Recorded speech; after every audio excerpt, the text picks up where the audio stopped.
ఇప్పుడు చేసే వీడియో మా కుటుంబం గురించి అండి. ఏంటంటే మా అత్తగారు నన్ను మగపిల్లాడు కంటేనే ఆ కొడుకు కాడ కాపురం చేయి లేకపోతే చెయ్యొద్దు అని చెప్పి అనిందండి.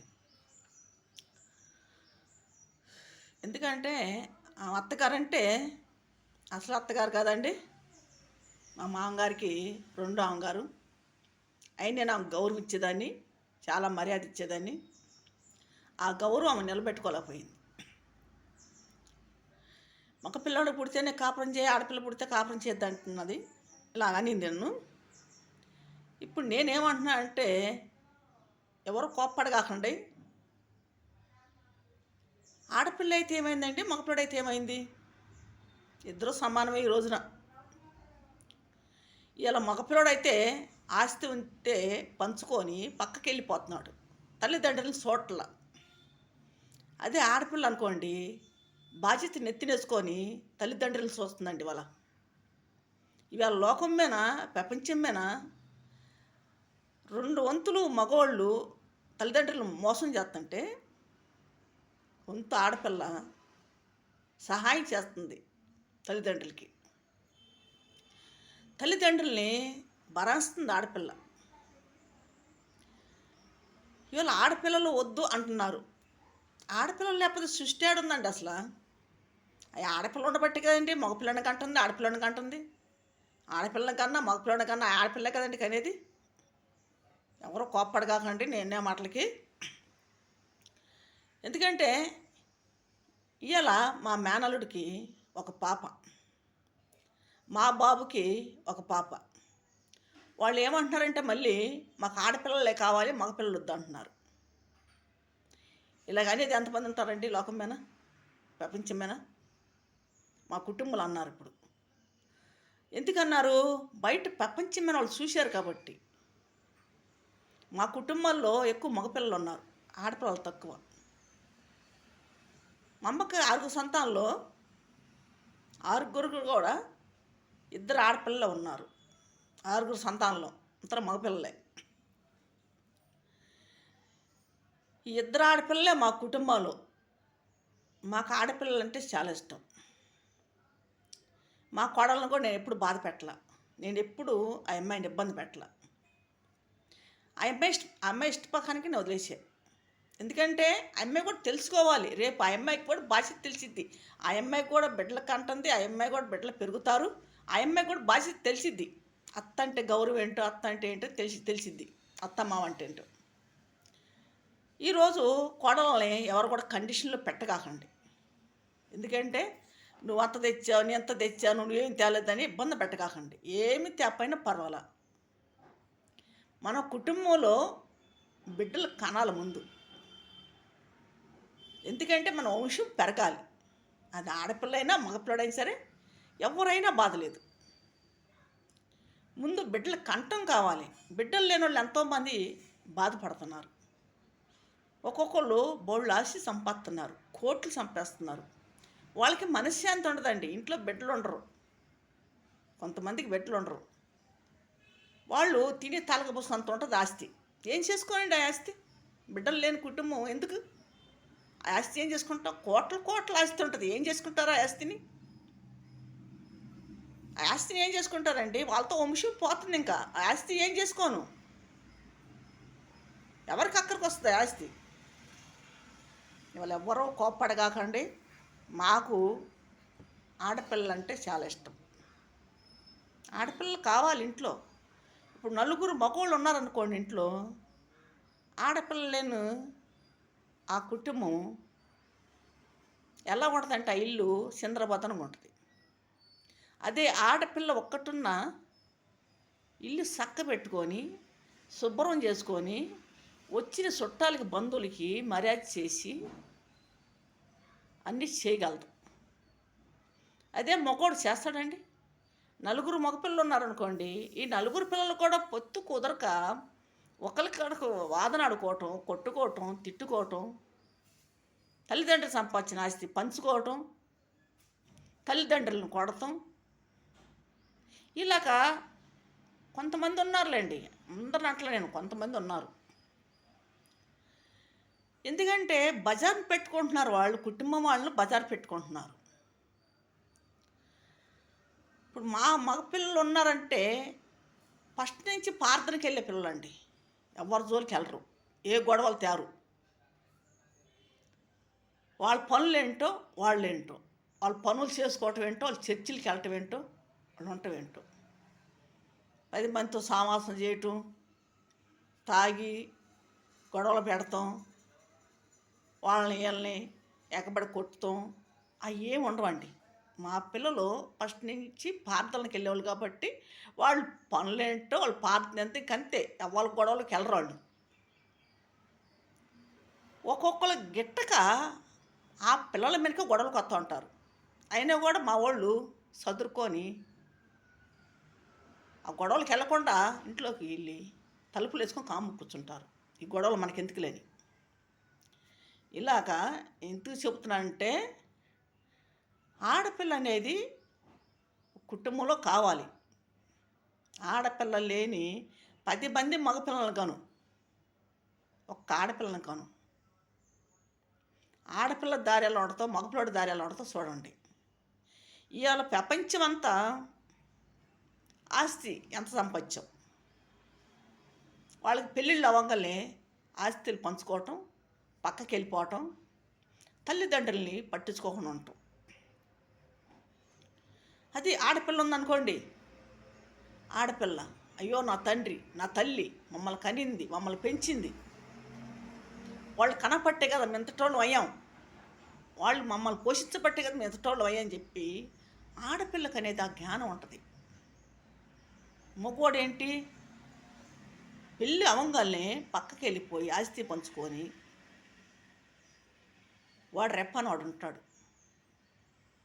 ఇలాగ జరుగుతుంది ప్రపంచంలో. నేను ఎంతో మందిని చూశాను నా కళ్ళతోటి. నా ఇంట్లోనే జరిగింది, నా అత్త దగ్గరే జరిగింది. ఏ అత్తలు కూడా దయచేసి మీకు అందరికీ నేను నమస్కారం చేసుకుంటున్నాను. ఎవరు కూడా కోడలను కూడా ఇబ్బంది పెట్టకాకండి, కోడలను హింసించద్దండి. ఎందుకంటే ఒకప్పుడు మీరు అత్తలే, ఒక ఇంటి కోడలే మీరు కూడా. ఎవరు కూడా అత్తలు కోడల్ని హింస పెట్టగాకండి, బాధ పెట్టగాకండి. మీ ఇంటికి వచ్చాక మీ బిడ్డలాగే చూసుకోండి. మన ఇంటికి వచ్చాక బయట ఆడపిల్ల మన ఇంటికి వచ్చిందంటే మన బిడ్డలతో సమానం చూసుకోవాలి, కేటాకు చూడకూడదు. మన బిడ్డ ఎంతో ఆ బిడ్డ అంతే. ఎందుకంటే వాళ్ళ తల్లిదండ్రులు ఒక ఇంటికి పంపేటప్పుడు ఆ బిడ్డను బాగా చూసుకుంటారు, బాగా చూస్తారు, మా బిడ్డకి ఇబ్బంది ఉండదు అని చెప్పిస్తారు బిడ్డని. మనం కూడా ఆ గౌరవం ఆ మర్యాద నిలబెట్టుకోవాలి. మన ఇంటికి వచ్చి ఎవరో బిడ్డ మన ఇంటికి వచ్చిందని ఆ బిడ్డను మనం బాధ పెడతాం కానీ హింస పెడతాం కానీ చేయగాకండి. ఎవరు కూడా చేయగాకండి. మీకు ఏదైనా కోపం ఉంటే నన్ను తిట్టండి ఇట్ట అని. ఎవరైనా కోపం వచ్చింది రాకుండా ఉండదు, వచ్చింది. ఎందుకంటే ఇలా మాట్లాడుతుంది ఏంది అని చెప్పి మీరు అనుకుంటారు. ఎందుకంటే నా కుటుంబంలో నేను పడ్డాను, ఈ బాధలో నేను పడ్డాను, నేను అనుభవించాను. నేను అనుభవించి పట్టే నేను ఇవాళ చెప్పగలుగుతున్నా. నా మారత్త నన్ను ఎన్నో బాధలు పెట్టింది, ఎంతో హింస పెట్టింది. నన్ను తెలియని వయసు నాకు 12 సంవత్సరాలకు నాకు పెళ్లి చేశారు. 12 సంవత్సరాలు అంటే ఏం తెలిసిద్దంటే నాకు 12 సంవత్సరాలు అంటే మా ఆయన గారికి 25 సంవత్సరాలండి. 25 సంవత్సరాల వాడికి ఇచ్చి చేశారు 12 సంవత్సరాల పిల్లని. మరి తెలియని వయసు, తల్లి సాటి పిల్లని నేను. అసలు పిల్లకి పెళ్లి చేశారంటే నాకేం తెలిసిద్దండి. అత్తగారు మారత్తగారు ఎట్ట చెప్తే అట్ట చేసేదాన్ని నేను. ఇంటి పనులని నాకు అప్పు చెప్పేది, ఇంటి పనులన్నీ చేసేదాన్ని. నాకు టయానికి అన్నం పెట్టేది కాదు. మిట్ట మధ్యాహ్నం 2ంటికి 1:30కి ఆ టైంలో వాళ్ళందరూ తిన్నాక నాకు పెట్టేది అన్నం. కానీ నేను ఓర్పు పట్టేదాన్ని. వాళ్ళందరూ తిన్నాక పడితే మళ్ళీ అవన్నీ తిన్నాయని నేను తోమేదాన్ని. వాళ్ళందరికీ నేను ఎట్టి శాఖలు చేశాను. మా మారత్తకి 3 ఆడపిల్లలు, వాళ్ళకి పిల్లలు లేరు. నాకంటే ముందు పెళ్ళైనవి, పిల్లలు లేరు. నేను వెళ్ళాక వాళ్ళకి కలిసి వచ్చింది. వాళ్ళ వ్యాపారం కానీ వాళ్ళ పిల్లలకి కానీ పిల్లల పుడతం కానీ కలిసి వచ్చింది. అందరు కూడా మీ కోళ్ళు వచ్చాక మీకు కలిసి వచ్చింది అని చెప్పి అన్నారు. ఇరుగు పొరుగు. అయితే నన్ను చాలా హింస పెట్టేది. ఆ పెద్ద ఆడబిడ్డకి ఒక మగ పిల్లోడు, చిన్న ఆడబిడ్డకి ఒక ఆడపిల్ల, నాకు ఒక మగ పిల్లోడు. అట్టా వరుసనే కన్నాం, వరుసనే ప్రసవించాం మేము.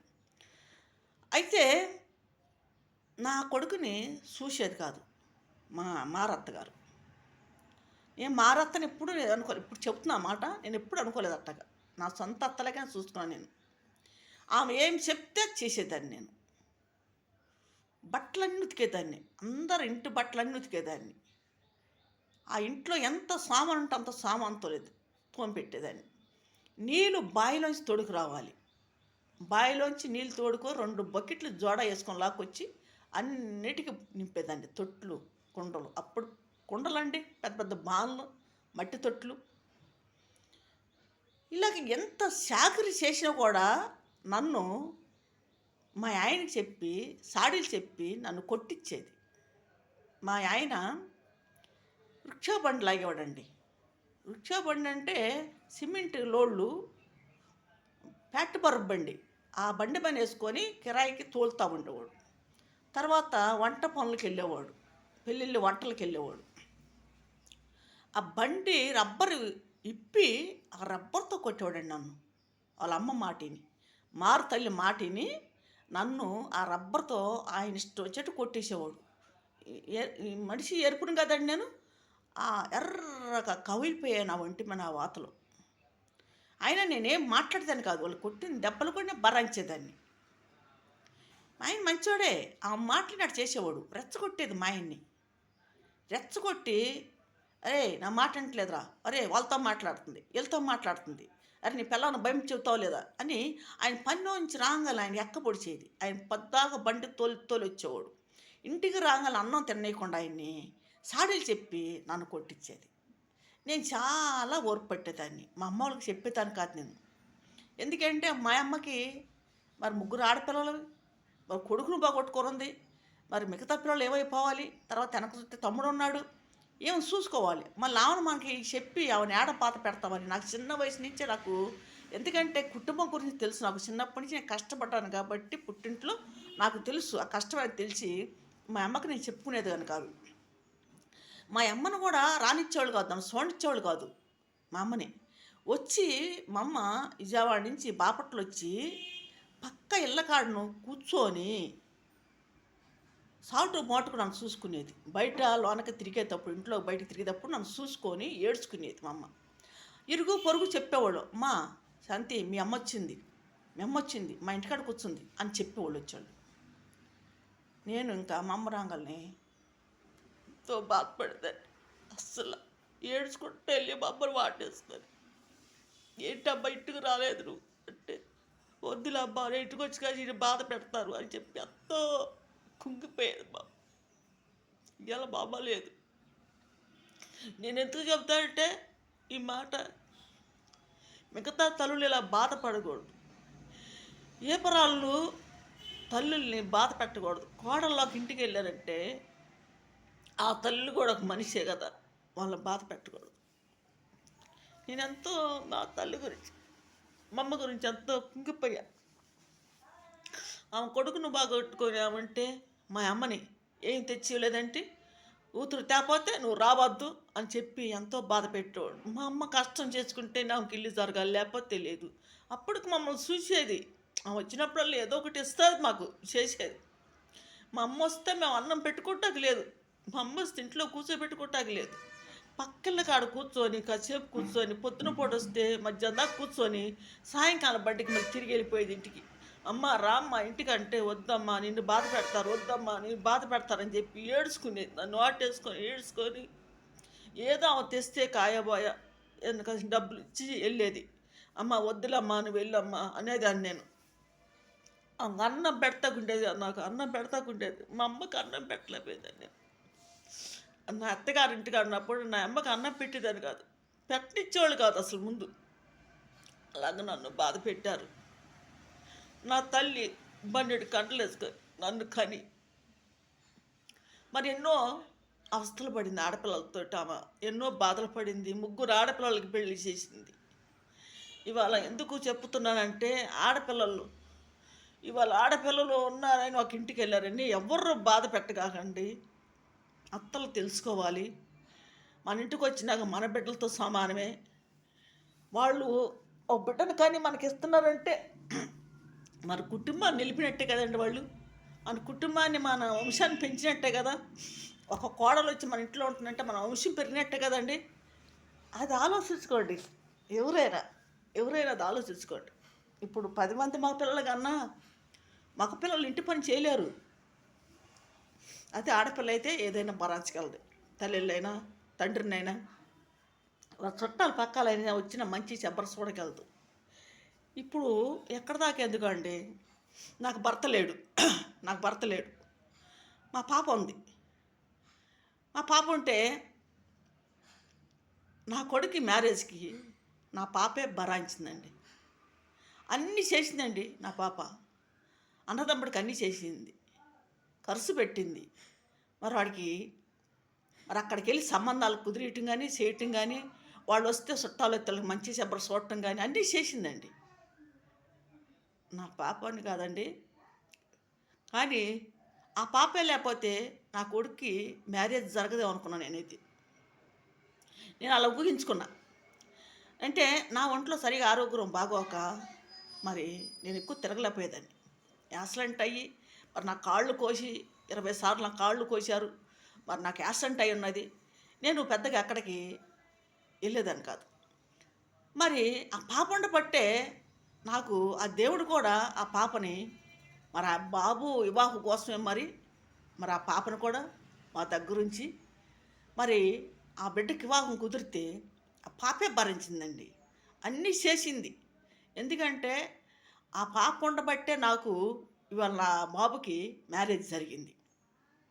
నేను తిరిగేదాన్ని కాదు, తిరగలేకపోయేదాన్ని అయితే. మరి ఆ మ్యారేజ్ కూడా ఆ పాప చేతుల మీద జరగాలని మా దేవుడు నిర్ణయించాడు, నేను అనుకోవటం. మరి ఆ పాప ఉండబట్టే నాకు నా బాబుని వివాహం జరిగిచ్చాడు. మరి అన్ని చేయగలిగింది. మరి వాళ్ళు వచ్చిన చుట్టాలని ఏదైనా మంచి శబ్బర చూడగలిగింది. ఇవాళ ఆడపిల్లని ఎవరు కూడా మరి బాధపడగాకండి. ఆడపిల్ల ఇంటికి ఎంతో కళ. మగపిల్లలు 10 మంది ఉన్నా అంత కళ రాదండి. ఒక్క ఆడపిల్ల ఉంటే చాలండి ఇంటికి, అంత కళాకాంతి ఇల్లు. ఇల్లు ఆడపిల్ల ఉన్నంత కళాకాంతి ఎక్కడ రాదండి. కొంతమంది మగపిల్లలే కావాలంటారు. మగపిల్లలు ఉన్న ఇల్లు లేదండి, ఎలా ఉంటుందో తెలుసా? మీరు ఎవరికైనా కోపం వస్తే రావచ్చు, నాకేం బాధ లేదు. నన్ను తిట్టుకున్నా బాధ లేదు. ఆ ఇల్లు ఇల్లే కాదు. ఒక్క ఆడపిల్ల ఉంటే చాలా ఇంటికి అంత కళాకాంతి. చుట్టాలను కలేసుకోవాలన్నా, ఇంట్లో వాళ్ళని కలేసుకోవాలన్నా, ఇంట్లో వాళ్ళకి మంచి చెప్పరు చూడాలన్నా అన్నిటికీ ఆడపిల్ల భరాంచిద్దండి. ఆడపిల్ల చూసిద్ది. ఆడపిల్ల చూసినట్టు ఎవరు చూడలేరు. మిగతా వాళ్ళకి నేను చెప్తున్నానండి, ప్రతి తల్లి ప్రతి అత్తగారు ఆడపిల్లని గౌరవించండి. ఆడపిల్లని దూషించొద్దండి. ఆడపిల్లని బాధ పెట్టకాకండి. ఎవ్వరు కూడా బాధ పెట్టకాకండి. మాకు మా ఇంటి కోడలు నాకెంతో సంతోషం. నాకు ఒక బాబు పాప. నాకు 3 బిడ్డలు ఇచ్చాడు దేవుడిని అనుకుంటా. ఎందుకంటే బాబు పాపతో ఇంకో పాప నా ఇంటికి వచ్చింది కాబట్టి నాకు 3 బిడ్డలు అని చెప్పి నేను ఎంతో గర్వపడతా ఉంటా. నా కోడలు నా కోడలు నా ఇంటికి వచ్చింది, నా బిడ్డే, నా ఇంట్లో బిడ్డే అని నేను ఎంతో గర్వపడతా, సంతోషపడతా. నా కోడలు కూడా మా మీద అంత గౌరవం ఇష్టంగా ఉంటుంది. మమ్మల్ని ఇబ్బంది పెట్టదు, మమ్మల్ని బాధ పెట్టదు, మాలో కలిసి ఉంటుంది. మేమంటే అమ్మాయికి కూడా ఇష్టమే. మమ్మల్ని ఒక మాట అందో. ఎందుకంటే గౌరవం ఇచ్చిద్ది. నాకు గౌరవం ఇచ్చిద్ది, నాకు మర్యాద ఇచ్చిద్ది. చాలు, ఇంకేం కావాలి? ఇప్పుడు 10 లక్షలు తెస్తారండి, 10 లక్షలు తెస్తారు అంటే మన దగ్గర ఉండవు కదా, ఖర్చు అయిపోతాయి, ఉండవు. డబ్బులు ఏందండి, ఇటు వస్తే అట్ట పోతాయండి. మనకనేది ఒక మడిసి మంచి హృదయం ఉండాలి, మంచి గుణం ఉండాలి. డబ్బు ఏం చేసుకోండి, వాళ్ళ రాత్రి సంపాదించుకుంటున్నాం డబ్బుని. మంచి మనిషిని మనం సంపాదించుకోలేముగా. ఎప్పుడైనా సరే కొంతమంది డబ్బు ఉందని ఎర్రవీగుతారండి. డబ్బు కూడా ఒకప్పుడు మోసం చేసిద్ది, తెలుసుకోండి ఎవరైనా సరే. డబ్బు కూడా మోసం చేసిద్ది. ఇప్పటికైనా ఒక మనిషి అవసరం మనకి. డబ్బు మనం సంపాదిస్తాం, డబ్బు మనం సంపాదిస్తాగా, మనం డబ్బు సంపాదదు. ఇవాళ డబ్బు వస్తుంది, కట్టలు కట్టలు వస్తుంది, ఒక టైంలో మాయమైపోతే డబ్బులు ఉండవు. అవసరానికి ₹1 కూడా దొరకదు ఇంట్లో. డబ్బు కూడా అంతా మోసం చేసిద్ది. అందరూ డబ్బు నగలు చూసి నాకు ఎంత నగలు ఉన్నాయి, అంత డబ్బు ఉంది అనుకుంటారు. అదంతా మోసమే. ఒక టైంలో మోసం జరిగిద్ది వాటి వల్ల. అదే మనకి మనిషి అనుకో, ఒకరోజు కాకపోయినా ఒకరోజైనా మన మీద జాలి ప్రేమ చూపిస్తారు. ఎవరైనా సరే, ఆ ఎటువంటి మనిషి అయినా సరే ఆ మనిషికి గౌరవం ఇవ్వండి, మర్యాద ఇవ్వండి. ఒక్కొక్కరు ఉంటారు తుస్కారంగా మాట్లాడతారు. ఏంటి వాళ్ళు వెనక ఏదో ఆస్తి ఉంది, నగలు ఉన్నాయి, డబ్బు ఉందని తుస్కారంగా మాట్లాడతారు. అలా మాట్లాడగాకండి ఎవరు కూడా. అదే డబ్బు మిమ్మల్ని దీనంగా చేసిద్ది, లేకుండా చేసిద్ది, ఏమి లేకుండా మిమ్మల్ని బిహార్ చేసిద్ది. ఎవరు కోప్పడద్దు, ఎవరు తిట్టుకోవద్దు నన్ను. నేను ఎందుకంటే ఇది నా కుటుంబం గురించి నేను మాట్లాడాను, మిగతా మాటలు కూడా నేను మాట్లాడాను కాబట్టి ఎవరికైనా కోపం వస్తే నన్ను తిడతారు, తిట్టుకోండి, ఏం బాధలేదు, నాకేం బాధలేదు. ఒక ఆడపిల్లల గురించి నేను మాట్లాడుతున్నాను. మన ఇంటికి వచ్చాక మన బిడ్డే, మన ఇంటికి వచ్చే మన బిడ్డంతా మనం ప్రేమిస్తున్నామో ఆ బిడ్డను కూడా అంతా ప్రేమించాలి. మన బిడ్డకి ఇచ్చేంత గౌరవం ఆ బిడ్డకు కూడా ఇవ్వాలి. మనం వాళ్ళ తల్లిదండ్రులు కని మనకు అప్పు చెప్తున్నారు. ఆ బిడ్డ రాబట్టే కదా మనకి కుటుంబం పెరుగుతుంది, మన వంశం పెరుగుతుంది. అది ఆలోచించుకోండి ఎవరైనా. ఒక మగబిడ్డలే కావాలి, మగబిడ్డల కంటే కాపురం చేయండి, మగబిడ్డలకు పుడితేనే మా ఊర్లో ఉండండి అని ఎలే కాకండి, విషస్సు కాకండి, బాధ పెట్ట కాకండి. మీ అందరికీ నేను నమస్కారం చేసుకుంటున్నాను, వందనాలు కూడా చెప్పుకుంటున్నాను.